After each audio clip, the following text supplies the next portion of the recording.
What if the most famous address in America was built on ground that belonged, according to the old maps, to a city no one remembers?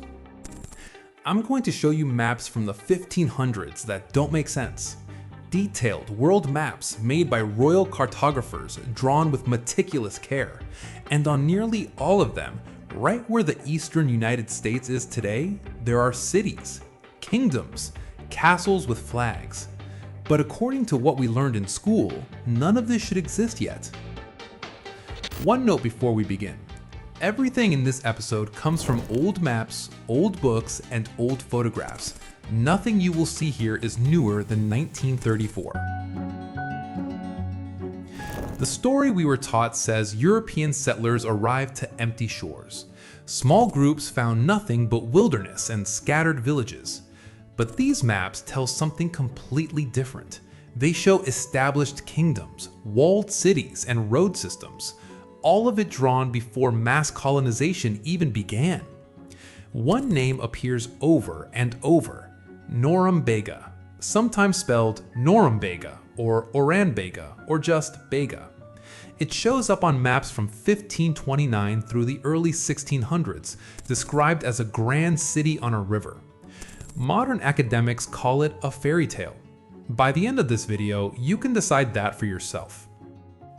If you're curious about lost history like this, consider subscribing to Ink of the Past.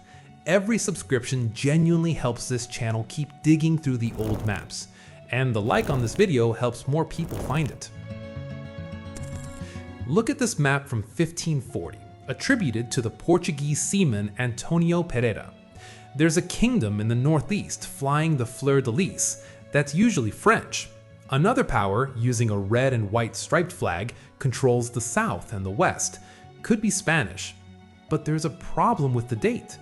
Official history says the first French settlers arrived in 1534, a handful of people. They tried to establish a settlement in 1541 and were driven out. The French didn't colonize in large numbers until after 1650. So how does a map from 1540 show the French already established, with cities and kingdoms? There are only three possibilities. The map is wrong, the timeline is incomplete, or the fleur-de-lis stood for something that was already here. And official narratives do get things wrong. Take Cahokia in Illinois. Some academic sources describe it as a town created by French colonists, but Cahokia was not created by the French. It was a Native American city, and a massive one, long before any European arrived. Most of it is under the ground now, but reconstructions show enormous plazas and thousands of structures, a layout that resembles Teotihuacan in Mexico. If the record got Cahokia wrong, what else is incomplete? Now, Norumbega. The Wikipedia page calls it a legendary settlement in northeastern North America, featured on many early maps until the European colonization of the region. It notes old claims that the houses had pillars of gold, and that the inhabitants carried pearls. It says the name was spelled Orambega on Giovanni da Verrazzano's map of 1529, and that the word probably comes from an Algonquian language, meaning quiet place between the rapids. Then the article concludes that it was, at most, a small village somewhere in Maine or Massachusetts. Nothing more than a myth. But look at this 1570 map by Abraham Ortelius, one of the most respected cartographers who ever lived. Norumbega appears twice, once as a region in capital letters, and once as a city, marked with towers, sitting on a river. Around it, the place names are strange. An island called Frisland, which sounds Germanic. A town called Rocalai, which sounds Spanish. A name like Tecan, which sounds Aztec. France claims a territory on paper, but most of these names don't sound French at all. So where was this city? The standard answer is New England, Bangor, Maine, Watertown, Massachusetts, maybe Boston. That answer comes from the maps where Canada sits directly above the name. But some independent researchers place Norumbega further south, and there is a map that supports them. In 1597, the cartographer Cornelius Whitefleet published the map with a remarkable title, Norumbega and Virginia. Norumbega and Virginia together on the same sheet.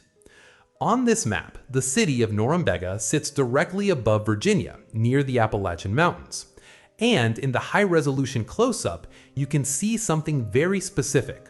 The city symbol, drawn with towers, sits exactly where three streams of water come together. Now open Google Earth and look at the American capital. The Potomac River, the Anacostia, Rock Creek. Grand architecture set between converging waters, directly above Virginia. The White House stands on that same narrow stretch of ground between the rivers, right around the place where a map from 1597 drew a walled city. Even the meaning fits, an Algonquian phrase for a quiet place between the rapids, describing a stretch of calm water between rivers. That is a fair description of the ground the capital was built on. I'm not telling you that's proof. It's a pattern on a page drawn more than 4 centuries ago. But it is a very specific pattern in a very specific place. Before we go further, if you're finding this worth your time, a subscription to Ink of the Past means more episodes like this one. That's all I'll ask, because now the name begins to move. On a 1602 map by Jean Leclerc, Norumbega is still there, drawn among rivers and towns along the coast. But on a 1636 map, the name has drifted north, up toward New England. By 1650, the city disappears from the maps entirely, leaving only a region by that name in northern Maine. By around 1700, even the name is gone. The whole process took about 100 years. If you have ever wondered how long it takes for a reality to turn into a legend, there is one possible answer: a single century. And notice how many forms of the name survive in the record: Ormbega, Norumbega, Norumbega, Norbega, Armbega, Armbek. Different sailors, different languages, different decades, all recording something in roughly the same corner of the world. A pure invention usually has one author and one spelling. A real place, heard by many different ears, tends to collect many different names. So let's return to the capital and to the official record. The first land claims along this stretch of the Potomac were registered in 1662. The city of Washington was founded in 1790 on ground described as farmland and marsh. And there is a photograph from 1917 that has always struck me as strange. It shows the Lincoln Memorial, complete and gleaming, standing alone on open marshland. No neighborhoods around it, barely a road, just a classical temple in an empty field. It proves nothing by itself, but it raises a fair question about sequence. You would expect a young city to build houses and streets first, and monuments later. Some independent researchers have gone further than that.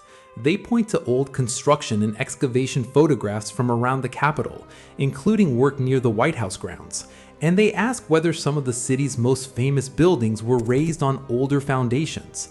I can't verify that claim, and I won't pretend that I can. What I can show you is what the city's own newspaper printed. In November 1934, the Sunday Star ran a feature titled "Walking Miles Under Washington." It reported that the capital already had 1,800 miles of underground conduits and passages beneath its streets. Tunnels a man could walk through upright, the article said, for several miles under the earth. Most of that is utilities, steam, water, cables, but it confirms one simple fact. The ground under Washington has been dug, opened, and dug again for a very long time. And through all of that digging, the question on the old maps has never been answered. A city named Norumbega appeared on world maps for more than a century. Respected cartographers drew it, moved it, and finally erased it. One of them placed it above Virginia, at a meeting of three waters where the most famous buildings in America stand today. I don't have all the answers, and these maps ask more questions than they settle, but the maps are real, and they were drawn by serious people. What we do with that is up to us. Check out more forgotten history on this channel.